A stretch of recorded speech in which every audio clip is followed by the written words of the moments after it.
Welcome back. I'm going to start off where I left off, and if you're following along in the Gries book, this is just refers to on page 83, exercise box 3.6. And there's just a few, but I'm going to start off with the first two to keep it short. And you can see that I've tried these, but I will copy in the first exercise and then clear the environment so that we can start from scratch. So the first exercise is to imagine that you have a character vector text that looks like this. I am not very hungry, with a bunch of extra spaces, including at the beginning and the end. And the task is to clean up, remove any leading and trailing spaces and extra spaces in the middle. So I will create that vector, call it hungry vector, and copy this in there. I'll run that so that we can see it. Usually it's hard to see all the extra spaces in here, so I don't rely on that. But the first thing that I'm going to do is set up, I can tell that I'm going to have to do it in a few steps because getting rid of the ending and trailing will be different than getting rid of internal ones. So I'm going to do the internal ones first.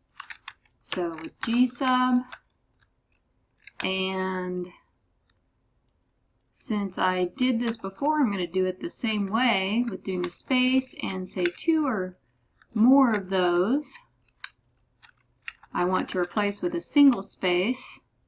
So every here where there's 2 or more, just replace them with 1. And I will do this in the original hungry vector and make sure that it is compatible with Perl. So I'll run that, and I'll look at hungry vector just to see where it is. We can see that there's a space there, or if we wanted to check it, and we'll also see the regular expression that will look at that. Oh, let's not do that. Let's see, what's it? Grep.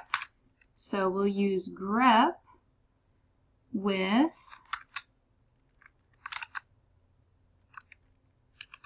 let's see, so the caret is what is a beginning of line. So it says if it's a beginning of line and then a space with hungry vector. Let's see. Oops. I think the rest are default, but I'll try that. Okay, so that says that there is still one there. So we'll need to clean that up. And just to show that there is an end of line, even though I'll clean them up in the same step, I'll do a space, and the $sign is if it's a space and then the end of the line, then we'll clean it up. And it says, yes, there is one. So I will start off with this to avoid any more typing than necessary. And this time I'm going to substitute. So I'm going to be looking for pairs of things, so things that come together in blocks. So I'll do the parentheses. And I want, if it's a caret and a space, or if it is a space and end of line, then I want to replace it with nothing because I want to remove it. We'll run that. And we could look at hungry vector since it's a short one, and we can see that it's not there. Or if we want to run this and just double check it, we can see that that one's gone. If we run the next one, we can see that one's gone. So we now have all the extra spaces removed. And I will move on to the next one. So the next one, I'll just copy it right in here, is imagine you have a character vector text which contains many expressions, such as in 1987. I'll put in my sample in an in, even though it doesn't matter.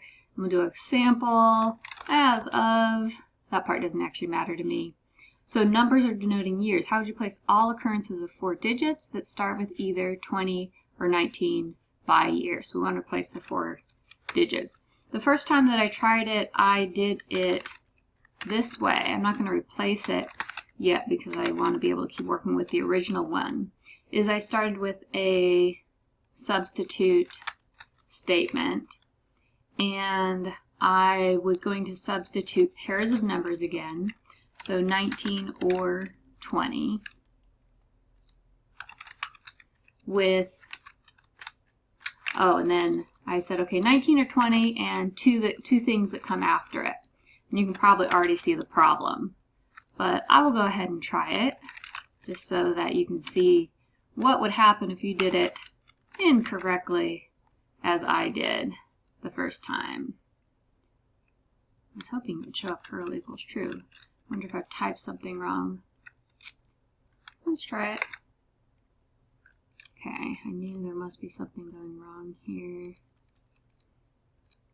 So we have this substituted with this, or that.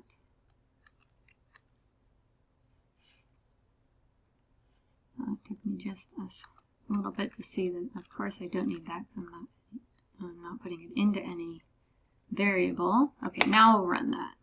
No, what did I do? Oh, I didn't run the first one yet. So run the first one, now run the second one, and you can see that it replaces that last one with year, even though it was not actually a year. So that was the problem. It's pretty easy to remedy by thinking a little bit more carefully about what I'm trying to do. And I want to replace only the years, which means that the two things that follow 19 and 20 have to be just numbers. So the square brackets let me restrict it to a set, and the set that I'll restrict it to is 0 to 9. That's the first number that will follow, and then the second one will be the second number that will follow.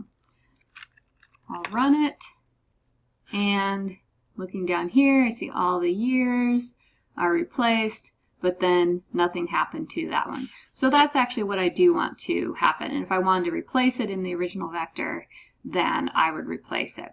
But that's where I'll stop this one.